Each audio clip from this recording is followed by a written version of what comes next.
So today we're diving into a really special kind of thought experiment. What if you could get the incredibly reclusive poet Emily Dickinson to sit down with the iconic songwriter Paul Simon? Well, based on a fascinating piece by Nick Sasaki, we're going to explore their imagined conversation about art, life, and the whole creative soul. And right away, they hit us with this massive question. This is the absolute heart of their dialogue, and it feels more relevant today than ever. It perfectly sets the stage for a really profound exchange about what it even means to be human in our noisy, distracted world. The source material has this really cool setup. It imagines this meeting happening in the near future, which creates this kind of magical space where these two incredible voices from completely different centuries can finally connect.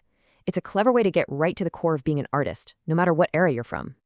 So let's meet our two conversationalists. On one side, you've got Dickinson, finding her absolute genius in total seclusion, basically crafting entire universes in these short, punchy verses. And on the other, you have Simon, who gave a voice to the quiet anxieties and hopes of modern life for millions of people. Talk about two different paths, both somehow leading to the same deep truths. All right, so this is our roadmap for this explainer. We're going to follow their imagined discussion as it moves through these four huge themes. We'll get to see how their very different perspectives might clash, or, more often, how they find this surprising and really beautiful harmony. Okay, so their conversation starts in the metaphorical morning with our first big topic, the language of silence. This is where they dig into the very foundation of their work, the real starting point for every single poem and every single song. The moderator, Nick Sasaki, kicks things off with a fantastic question. Is silence just nothing? An absence of sound? Or is it something more? Something alive and just full of potential? It's one of those questions that makes you stop and really rethink your own relationship with the quiet moments in your life. And their answers are just perfect, like two sides of the same coin. For Dickinson, silence is all about listening. It's an ear that can hear what our clumsy words just can't capture. But for Simon, it's about potential. It's the blank canvas, that pause between the notes that actually gives music its power. So for both of them, it's not an absence at all. It's a powerful living presence. So here's the core idea they land on. True creation isn't about shouting a message from the rooftops. It's about being quiet enough to listen, to overhear the whispers of the world and the rhythm of your own soul. That's it. That's where the real art begins. So from the quiet of creation, the conversation moves out into the noise of the world. Our second theme, fame's fragile prize. As the day metaphorically shifts into afternoon, they start to explore recognition and applause. And they ask a tough question. Is that prize really worth the hidden cost? This is a question that I think every creator, big or small, has to grapple with today.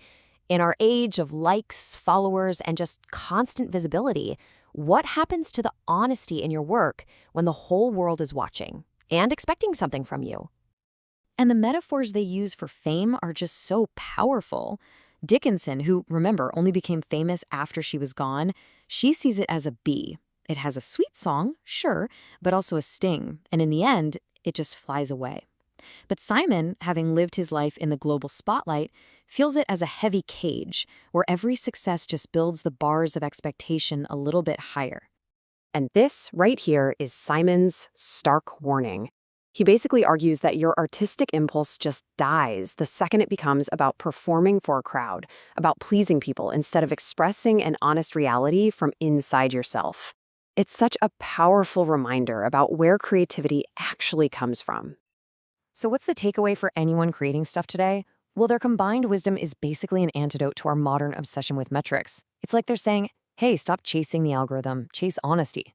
It's a complete shift in mindset, right? The goal isn't to be seen by everyone for a fleeting moment, but to create something so real that it might last forever for someone. As metaphorical evening starts to fall in their conversation, the dialogue gets even deeper. This brings us to our third theme, echoes of love and mortality. They're moving past the external world of fame now and turning inward to the landscapes of the human heart. And notice the phrasing here. The question isn't about being afraid of death. It's about the lessons it teaches. They're approaching mortality not as some terrible ending, but as a teacher, as something that gives life its shape, its urgency, and its profound beauty. Dickinson's perspective here is just fascinating. She doesn't see death as an enemy. She sees it as a punctual visitor, one that gives life its frame, making the picture inside it visible. And for her, real immortality isn't about living forever. It's about your words, your feelings, finding a home in another person's heart. That's how you connect across time. And Simon builds on that beautifully. He sees art as our rebellion against being forgotten. A song, a poem, it's not going to stop death, of course not. But what it does is it allows us to stay part of the human conversation long after we're gone. It builds a bridge over the chasm of forgetting. From mortality, the conversation just flows so naturally to love. And here again, they challenge the typical view. Is love about two people becoming one? Or is it something a little more complex? Maybe something more like a musical harmony? The essential idea they land on is that love isn't about possession, it's about resonance. It's like two totally distinct melodies that, when played together, create a harmony that neither one could ever produce on its own. It's a connection that actually respects the space between two people instead of trying to erase it. And now for our final section, set in those quiet, thoughtful hours between midnight and dawn. Here, they tackle what might be the artist's biggest responsibility. How do you speak the truth in a world that, let's be honest, often doesn't want to hear it? This famous line from Dickinson becomes the guiding light for this whole part of the discussion. It's this powerful idea that truth, when you deliver it too directly, too bluntly, can be blinding. It can be overwhelming. So how do you deliver it with compassion? So this gives us a really clear way to understand what slant actually means. It's not about being deceptive, not at all. It's about using metaphor, using story, like a song or a poem, to create a space where people can approach a difficult truth on their own terms and see themselves in the story. And this is their powerful conclusion on where an artist fits into society. In a world that is so full of shouting and division, they say the artist's job isn't to add to the noise or to pick a team, it's to hold up a mirror that reflects our shared humanity, one that encourages empathy instead of just more ideology. And we end on this final, really profound thought from their conversation. It suggests that our true legacy, it isn't our name or our fame or our accomplishments, it's the resonance we leave behind, the feeling, the melody, the idea that keeps echoing in the hearts of others long after we're gone. It kind of leaves us with a question, doesn't it? What echo will you choose to leave?